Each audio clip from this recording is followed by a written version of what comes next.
Nossa história começa quando Haru retorna à cidadezinha em que cresceu para presidir o enterro de sua mãe recém-falecida. Confrontada mais uma vez com os olhares tortos dos moradores locais, Haru ainda assim se pega sem energia ou motivação para voltar a Tóquio, e apenas vai ficando na velha casa de sua mãe. Fazendo amizade com as crianças locais, sendo arrastado para suas brincadeiras e mesmo testemunhando um assassinato. Esta é, como a própria Haru coloca, a história de seu último verão, um tal e qual aquele dos livros infantis. Escrito e ilustrado por Shin Takahashi, Tom Sawyer começou sua seriação em 2004, na revista shoujo Melody, de periodicidade bimestral. Mas foi só em 2007 que a história foi primeiro compilada em Tanko, com algumas correções e edições que terminaram num volume único de quase 380 páginas. No Brasil, o mangá foi lançado pela editora JBC em 2014. Eu costumo descrever Tom Sawyer como a história de duas crianças. Uma delas literal, que é o Taro, esse menino que a Haru conhece na cidadezinha, que é ele próprio de fora da cidade, ele vem só para passar o verão na casa da tia, e que é quem meio que arrasta a Haru para cima e para baixo ao longo desse verão. Já a outra criança é a própria Haru. Tom Sawyer é um coming of age, mas um ligeiramente diferente do que a gente costuma encontrar nessas mídias que são anime e mangá. Geralmente, coming of ages em anime e mangá se passam ali por volta do colegial, lá pelo terceiro ano, mais ou menos, quando os personagens têm que crescer para entrar na faculdade, no mercado de trabalho, ou o que seja. Em Tom Sawyer, a gente tem a Haru, que já é uma estudante universitária, já tinha um emprego antes de vir para a cidade, e que ainda assim é posta, é retratada, é mesmo desenhada, muitas vezes como uma criança. E que se porta muito como uma criança. Então esse crescimento que ela tem de ter ao longo da história é vamos dizer assim, menos programático. É um menos padrão. E em ser um coming of age, esse é também um mangá que diz coisas sobre o que significa ser um adulto e, por consequência, o que significa ser uma criança. A marca de ser um adulto que esse mangá coloca é o não fugir. Nós vemos que a Haru meio que passou a vida dela fugindo. Ela deixou a cidade para entrar numa academia de artes. Só que ela mesma se questiona bem no começo do mangá se ela fez isso porque ela queria prestar artes ou se é porque ela queria fugir daquela cidade, fugir daquelas pessoas, desse preconceito todo que ela sentiu por ser filha de uma mãe solteira numa cidadezinha interiorana bastante conservadora. E é muito interessante também que quando ela volta para essa cidade, em primeiro lugar, ela não se sente motivada a voltar depois para Tóquio. Ela sente que não tem um lugar ali. E justamente por isso ela meio que empurra isso com a barriga. Até o ponto que o próprio chefe, enfurecido por ela ter demorado para ligar para ele, para avisar que iria para o enterro da mãe em primeiro lugar, não acredita que ela realmente foi pro enterro da mãe e demite ela. E meio que nesse momento ela perde a única coisa que fazia ela ter de voltar. Ela perde a única responsabilidade que ela ainda tinha em Tóquio. O único laço que ela ainda tinha com Tóquio. E nisso ela meio que só vai ficando nessa cidade. Ao mesmo tempo, ela sempre mantém na carteira o dinheiro necessário para comprar uma passagem de volta para Tóquio. Então, ao mesmo tempo que ficar na cidade é a fuga dela da vida que ela tinha em Tóquio, ela mantém uma rota de fuga daquela cidade, caso as coisas comecem a ficar muito ruins para ela. Então a gente vê que ela é uma pessoa que está sempre fugindo, que ela é uma pessoa que não encara as coisas de frente, que é uma pessoa muitas vezes reservada, tímida, quieta, que não consegue se defender até das acusações que ela sofre muitas vezes dos adultos da cidade. E o mangá encara essa atitude dela como uma atitude imatura, como uma atitude de alguém que não assume responsabilidades, que não faz o que é certo, que tá parada na vida, basicamente. A criança, por sua vez, é retratada aqui, e a Haru tem muitas dessas características, como, sobretudo, egocêntrica. Ser criança é ser egocêntrico. Tem uma cena mais pro meio que a Haru se lembra de uma conversa que ela teve com a mãe, em que ela faz uma reflexão muito interessante. Como criança, achava que era um direito natural meu que todos se preocupassem comigo. E de certa forma é muito como as crianças aqui agem também. A gente tem um pequeno arco em que o Taro e dois amigos, e arrastando a Haru junto, fogem de casa por conta de brigas que tiveram com a família e vão morar numa ilha que fica próxima da cidade. Assim, eles fazem isso na esperança de que os adultos se preocupem com eles e se sintam mal pela forma como os trataram, que é um pensamento bem infantil, que é o tipo de pensamento que uma criança teria. A não compreensão da gravidade do que fazem, combinada com uma expectativa de que elas sejam o centro das atenções, da narrativa, da vida daquela sociedade. E isso é muito interessante porque tem uma frase da Haru logo no começo do mangá que meio que contradiz essa mentalidade. Que é o momento em que ela diz: eu sou a única pessoa que pode sentir pena de mim mesma. Agora, falando assim, fica parecendo que o mangá tem uma visão bastante negativa do ser criança. O que não é bem verdade. O centro da narrativa é a noção de que as pessoas devem crescer. Essa é a lição que a Haru tem de aprender. Mas ser criança também tem as suas vantagens aqui. E talvez a maior delas seja a disposição à transgressão. As crianças são as únicas que vão falar com a Haru. As crianças são as únicas que vão falar com o velhinho que depois é acusado de ter cometido o assassinato que a Haru e o Taro presenciam. Numa cidade muito fechada, muito conservadora, muito mesmo preconceituosa, as crianças são um elemento de disrupção.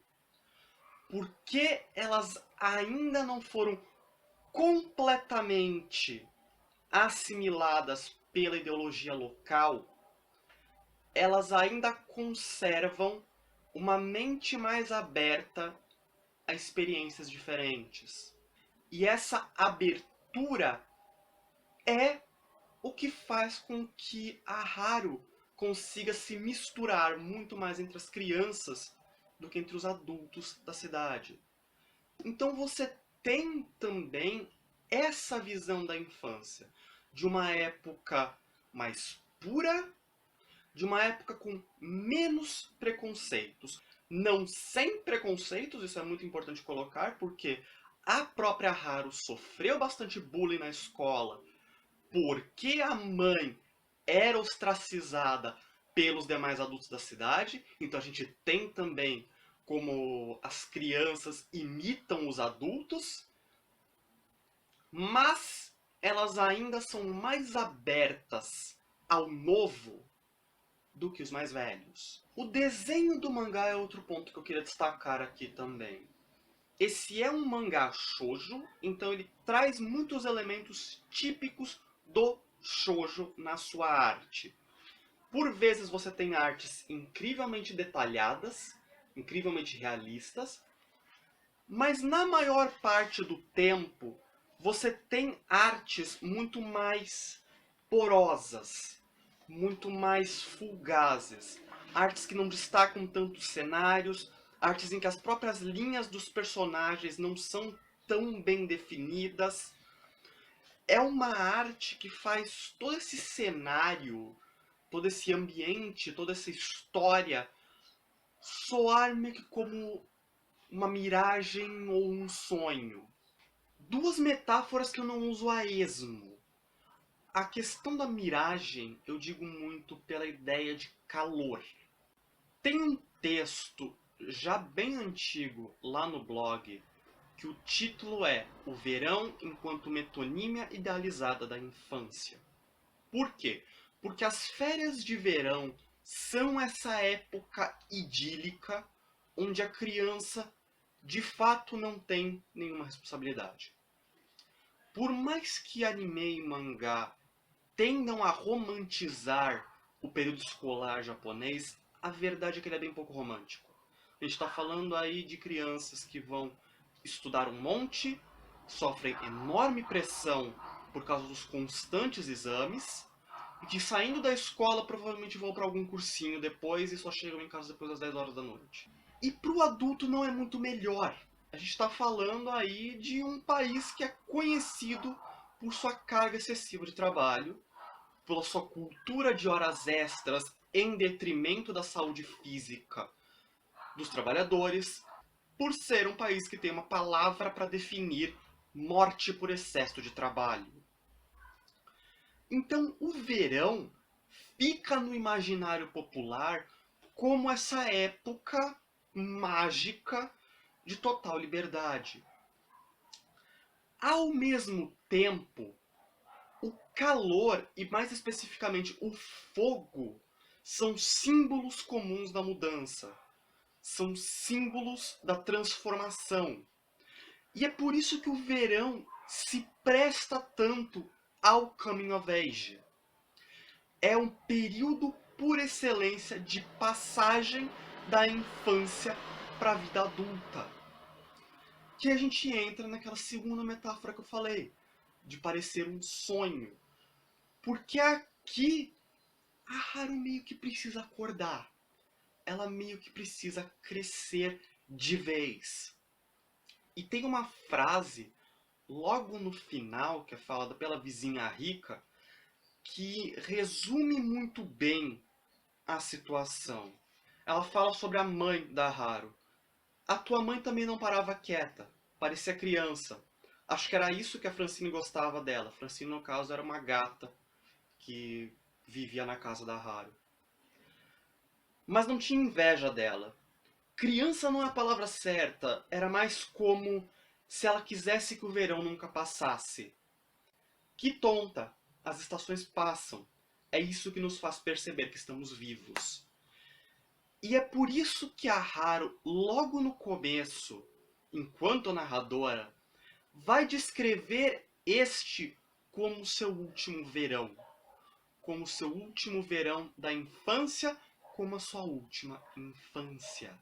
E é por isso também que, quando essa história termina, a Haru volta para Tóquio. Mas agora ela volta nos próprios termos.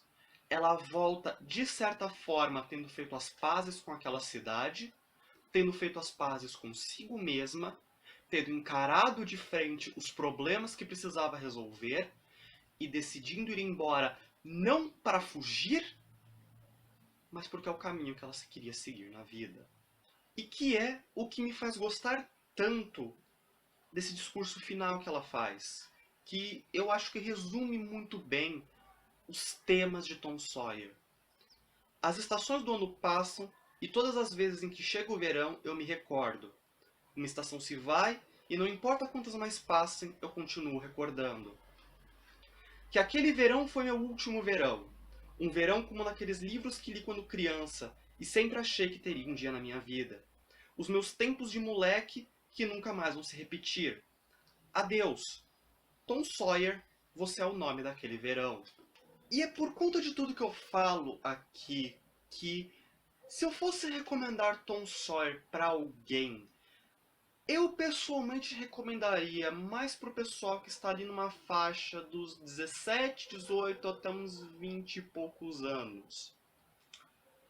Porque apesar de ser shoujo, e portanto a demografia original ser voltada para garotas, ali de uns 12 a uns 16 anos mais ou menos, eu sinto que essa faixa que eu menciono é uma faixa que vai permitir ao leitor entender e se relacionar com as dificuldades e medos e anseios que a Haru passa, mas ao mesmo tempo é uma idade que você ainda não está tão distante assim da infância que você já não consegue mais entender o Taro. Essa foi mais ou menos a idade em que eu li Tom Sawyer e ele se tornou um dos meus mangás favoritos. Que mesmo agora, numa segunda leitura, para fazer esse vídeo, continua um mangá que eu considero excepcional. Agora para falar um pouco desse produto. Como eu mencionei no começo, a versão brasileira de Tom Sawyer foi lançada pela editora JBC em 2014. O miolo é de papel jornal, ainda que eu considere um papel jornal de boa qualidade até. Inclusive, eu só vim a descobrir que era papel jornal pesquisando, porque no toque parece ligeiramente mais robusto do que o papel jornal que a gente está mais acostumado. Mas tem também, é claro, essas páginas iniciais, que são meio que um papel de revista. Eu não sei o nome certo disso, com certeza alguém vai dizer nos comentários. Muito obrigado pela correção desde já. Estruturalmente, o meu único problema com esse mangá foi com a cola nas páginas coloridas, que se vocês olharem aqui, começou a descolar, e essa página última aqui, inclusive, tá bem descolada já. Eu não sei se isso é pela idade dele, esse mangá já tem lá os seus 6 anos, mas por via das dúvidas, fiquem de olho se forem comprar em loja, tiver o volume físico, confira como é que tá a cola ali. E fora isso, também me incomoda um pouco que a diagramação às vezes joga os quadros muito lá pra dentro, muito pro meio do mangá. E esse não é um mangá que eu tenho segurança de abrir um monte. Ele é o tipo de mangá que parece que se você abrir demais, ele vai ou descolar, ou então, pelo tamanho, marcar a lombada. E isso nunca é algo muito bom. Mas são também os dois únicos defeitos que eu encontro aqui. De resto, eu não tive problema nenhum para preservar esse mangá por 6 anos na minha prateleira. Vocês podem ver que ele não amarelou. E é uma boa edição. Pra época, é uma boa edição. Quando ele saiu custando R$ 23,90. Numa época em que a linha base da JBC custava ali em torno de uns R$ 12,90, mais ou menos. Então ele é essencialmente o dobro do preço de um mangá padrão, tendo também o dobro de páginas. Não é barato, mas também não é um valor caro, nem para a época. Claro, hoje em dia, se você achar por um preço de capa, tanto melhor, né? O preço de um mangá padrão hoje com o dobro de páginas. Infelizmente, Tom Sawyer está fora de catálogo. Felizmente, não parece que o preço dele inflacionou muito no mercado secundário. Para fazer esse vídeo, eu conferi os preços dele na Amazon, na estante virtual e na Comics. E o preço varia aí de uns 10 a 20 reais. Usados, sim, mas é um bom preço. Se o produto estiver em bom estado, é um bom preço. Apesar dos apesares, é um mangá que vale a pena. A história é muito boa, os personagens são cativantes, tematicamente é uma história bastante rica, fisicamente É uma edição boa, não vou dizer excelente, mas é sim boa. E financeiramente eu diria que é um bom investimento. Quem quiser, eu vou deixar na descrição e no primeiro comentário nosso link Amazon para vocês comprarem Tom Sawyer. Quem não quiser também quiser procurar em outras lojas, fiquem à vontade. Mas leiam esse mangá. Vale muito a pena. Por agora é isso. Sigam nas redes sociais, Facebook, Twitter, Instagram, tudo na descrição também. Juntem-se ao nosso grupo no Discord, venham papear um pouquinho. No mais, é isso então. E até uma próxima.